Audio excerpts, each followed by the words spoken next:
Hello दोस्तों, आप सभी का प्रेम की पाठशाला में स्वागत है। आज हम लोग जेपीएससी की खोट्टा भाषा साहित्य का जो सिलेबस है उसमें हम लोग जो पहला यूनिट है खोट्टा भाषा का उद्भव और विकास, इस चैप्टर को देखेंगे। और जैसा कि आप सभी जानते हैं कि 11th जेपीएससी की वैकेंसी आने वाली है, इसी को देखते हुए आज हम लोग खोट्टा भाषा साहित्य जो मेंस एग्ज़ामिनेशन का सिलेबस है, ये पेपर 2 यानी सेकंड पेपर का ये पार्ट है, जिसमें 15 भाषाओं में से एक भाषा आपको लेना होता है। तो आज हम लोग खोट्टा भाषा एवं साहित्य को शुरुआत करेंगे। ये मेंस एग्ज़ामिनेशन में 150 मार्क्स का पूछा जाता है और इसके लिए 3 घंटे का समय अलॉट किया जाता है। जैसा कि यहाँ पे देख सकते हैं सिलेबस, जो सबसे पहला यूनिट है इसमें खोट्टा भाषा का उद्भव और विकास ये है। उसके बाद खोट्टा भाषा की विशेषताएं हैं। तो आज हम लोग फर्स्ट चैप्टर को देखेंगे कि इसमें खोट्टा भाषा का उद्भव कब हुआ, विकास कब हुआ, कैसे हुआ। तो अगर आप चैनल के साथ अगर पहली बार जुड़े हैं तो ज़रूर सब्सक्राइब कर लें। तो सबसे पहले आइए हम लोग जानते हैं कि खोट्टा भाषा एवं साहित्य में हमें पढ़ना क्या है। तो खोट्टा भाषा एवं साहित्य सिलेबस का नाम है। इसमें हमें सबसे पहले तो ये जानना है कि भाषा में क्या क्या पढ़ना है। तो भाषा में हमें भाषा विज्ञान पढ़ना है और व्याकरण पढ़ना है, यानी कि खोट्टा व्याकरण पढ़ना है। साथ ही जो साहित्य वाला जो हिस्सा है, साहित्य वाले पार्ट में हमें क्या पढ़ना है, शिष्ट साहित्य पढ़ना है और लोक साहित्य पढ़ना है। आगे हम लोग देखेंगे कि शिष्ट साहित्य क्या होता है, लोक साहित्य क्या होता है, इसमें क्या क्या पढ़ना होता है, ये हम लोग आगे देखेंगे। हम लोग सबसे पहले जानेंगे भाषा क्या है, फिर व्याकरण, खोट्टा भाषा का जो व्याकरण है वो इसमें पढ़ना है। तो ये 4 चीज़ें आपको ये पूरे सिलेबस में पढ़ना है। अगर बात करें भाषा की, तो भाषा क्या है, तो भाषा एक व्यवस्था है। किस चीज़ की व्यवस्था है, मान लिए गए ध्वनि प्रतीकों की व्यवस्था है। यानी भाषा यादृच्छिक, यानी यादृच्छिक का मतलब होता है मान लिए गए, भाषा मान लिए गए ध्वनि प्रतीकों की व्यवस्था है, जिसके माध्यम से समाज विशेष के लोग विचारों का आदान प्रदान करते हैं। यानी अगर इसे कहा जाए तो भाषा क्या है, तो भाषा क्या है, एक व्यवस्था है। क्या है, एक व्यवस्था है।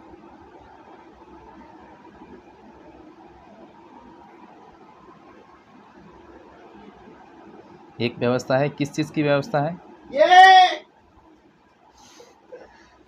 किस चीज़ की व्यवस्था है, ये व्यवस्था है ध्वनि प्रतीकों का। ठीक है, किस चीज़ की व्यवस्था है, ये ध्वनि प्रतीकों की व्यवस्था है,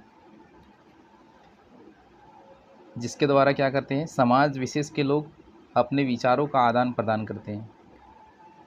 यानी जिसके माध्यम से अपने विचार को लोग एक दूसरे के से आदान प्रदान करते हैं, वो किसके द्वारा करते हैं, ध्वनि के प्रतीकों के द्वारा। और उसी प्रतीकों की जो व्यवस्था है उसको क्या कहते हैं, भाषा कहते हैं। अब आगे हम लोग चलते हैं। झारखंड में जो भाषा परिवार है उसको 3 भाषा परिवार में बांटा गया है। झारखंडिक भाषा परिवार, झारखंडे या झारखंडे, ये दोनों में से किसी तरह से लिख सकते हैं, हालांकि सबसे सही ये है झारखंडे 3 भाषा परिवारिक भाषा बोलल जा है। यानी झारखंड में 3 भाषा परिवार की भाषा बोली जाती है।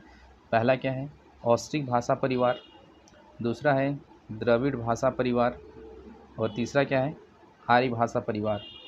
आर्य भाषा परिवार, इसको आर्य को इस तरह से भी लिख सकते हैं, आर्य। ठीक है, आर्य भाषा परिवार। और हमारा जो खोट्टा भाषा है वो आर्य भाषा परिवार का ही हिस्सा है। तो यहाँ पे देखिए, आर्य भाषा परिवार एक भाषा सदानी नामे जानल जाए। यानी कि आर्य परिवार का जो भाषा है उसको सदानी के नाम से जाना जाता है। सदानी 4 गो सदस्य भाषा है। सदानी में कितनी भाषाएं हैं, 4 भाषाएं हैं सदानी में। कौन कौन सी भाषाएं हैं, तो सदानी में खोट्टा भाषा शामिल है, इसके साथ कुरमाली शामिल है, नागपुरी शामिल है और पंच परगनिया शामिल है। अब से अगर आपसे अगर पूछा जाए कि सदानी भाषा कौन कौन सी है, तो सदानी भाषा कितनी है? सदानी भाषाओं की संख्या कितनी है? 4 है। 4 कौन कौन सा है? खोटा है, कुरमाली है, नागपुरी है और पंच परगनिया है। यही 4 भाषाएं क्या है? सदानी भाषा। और ये किस भाषा परिवार की किस भाषा परिवार का है? आर्य भाषा परिवार का हिस्सा है। आगे बढ़ते हैं हम लोग। अब यहाँ पे सबसे पहले हम लोग जानेंगे खोटा जो शब्द है इसका जन्म कैसे हुआ, कब हुआ। तो खोटा शब्द एक जन्म कथा यानी खोटा भाषा का उद्भव कैसे हुआ ये जानेंगे। तो खास करके खोटा जो शब्द है इसको लेके सबसे जो 2 मत है, एक एके झा और कृष्ण चंद्र दास आला जी का मत है। जो खोटा भाषा साहित्य के जो साहित्यकार रहे हैं एके झा और एक कृष्ण चंद्र दास आला, ठीक है, कृष्ण चंद्र दास जिनको आला भी कहते हैं, ठीक है। इन्हीं दोनों ने अपना विचार दिया है खोटा शब्द के जन्म को लेके। तो चलिए हम लोग यहाँ पे देखते हैं। खोटा शब्द एक जन्म के लेतारे दूगो मत पावल जाए, यानी 2 मत पाया जाता है खोटा शब्द के जन्म को लेके।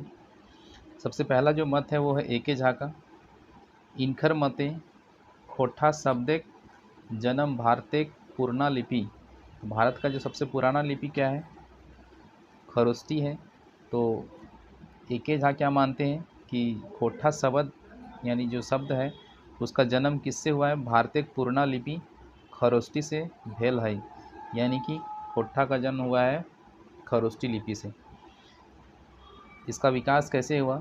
जैसे यहाँ पे देख सकते हैं, सबसे पहले खरोष्टी था, तो ये क्या हो गया? अपभ्रंश होते हुए। अपभ्रंश का मतलब क्या होता है? कोई चीज़ बिगड़ जाता है, उच्चारण में उच्चारण दोष अगर हो जाता है तो वो क्या होता है? अपभ्रंश। तो खरोष्टी से क्या हुआ? खरोसठी हुआ, ठीक है। उसके बाद इससे अपभ्रंश होकर फिर क्या बना? खरोठी बना। फिर इससे अपभ्रंश होकर क्या बना? खरोठा। फिर क्या बना लास्ट में? खोटा। तो ये इसका सीक्वेंस है। इस सीक्वेंस को आपको याद रखना है कि खरोष्टी से किस प्रकार खोटा भाषा बना है, खरोष्टी से किस प्रकार खोटा बना है। तो सबसे पहले खरोसठी हुआ, फिर उसके बाद खरोठी हुआ, फिर उसके बाद खरोठा हुआ, फिर क्या हुआ? खोटा। अब हम लोग देखते हैं कृष्ण चंद्र दास आला, इनका क्या मत है। इनका कहना है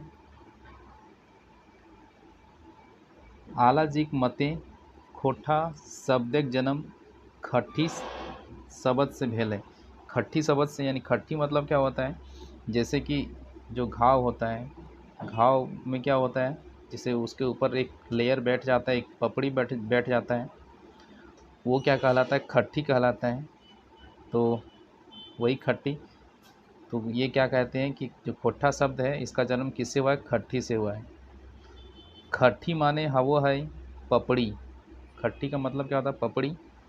जे रकम घावे खट्टी पड़ो है, मतलब जिस तरह से घाव में खट्टी पड़ता है।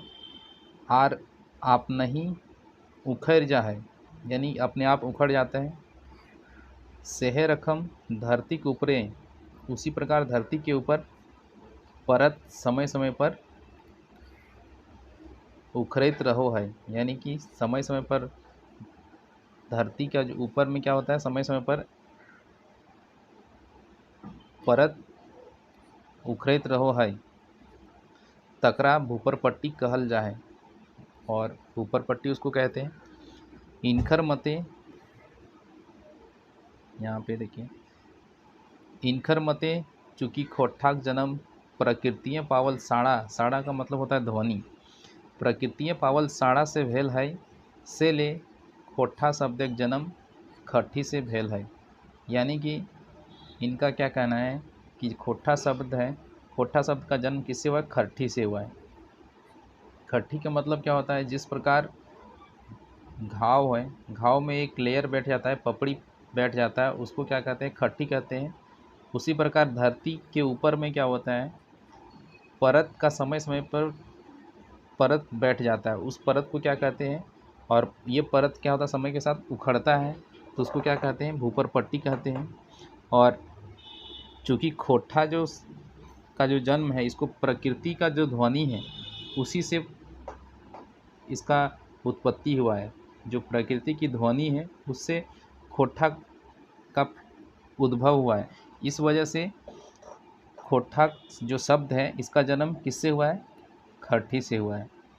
अब देखिए ये यहाँ पे कह रहे हैं कि जो खोट्ठा है, खोट्ठा का जन्म प्रकृति पावल साड़ा से भयल है।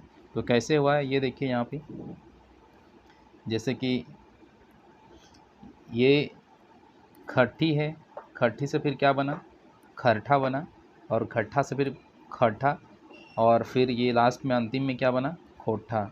यहाँ पे देखिए एक तरह से ये चंद्र ग्रहण, यानी ये एक तरह से ये कहते हैं कि जब इसमें ग्रहण लग जाता है तो उसमें खोट्ठा का निर्माण हो जाता है। खट्ठी में एक तो क्या होता है, ग्रहण लग जाता है, इसलिए वो खोट्ठा बन जाता है। तो ये जो कृष्णचंद्र दास आला हैं ये खट्ठी को ही मानते हैं। इनकी अगर रचनाएं आप देखेंगे तो इनकी रचनाओं में खोट्ठा ना लिखकर इन्होंने खट्ठी ही लिखा है। और तो ये दो मत हैं खोट्ठा शब्द के जन्म को लेके, एक मत ए.के. झा जी का और एक मत है कृष्णचंद्र दास आला जी का। एक बार और अगर देखें तो ए.के. झा क्या कहते हैं कि इसका जन्म किससे हुआ है, खरोष्ठी से हुआ है। सबसे पुराना लिपि जो खरोष्ठी है उससे हुआ है। और कृष्णचंद्र दास आला क्या कहते हैं, इसका जन्म जो है खरठी से हुआ है। ठीक है, तो यही दो मत हैं इसको लेके। आगे हम लोग नेक्स्ट वीडियो में हम लोग देखेंगे खोट्ठा भाषा का जन्म कथा। आगे हम लोग क्या देखेंगे, खोट्ठा, अभी तो हम लोग खोट्ठा शब्द का देखें, आगे हम लोग खोट्ठा भाषा का जन्म कथा जो है, जो जन्म कथा है उसको हम लोग देखेंगे। तो इस वीडियो को यहीं पे समाप्त करते हैं।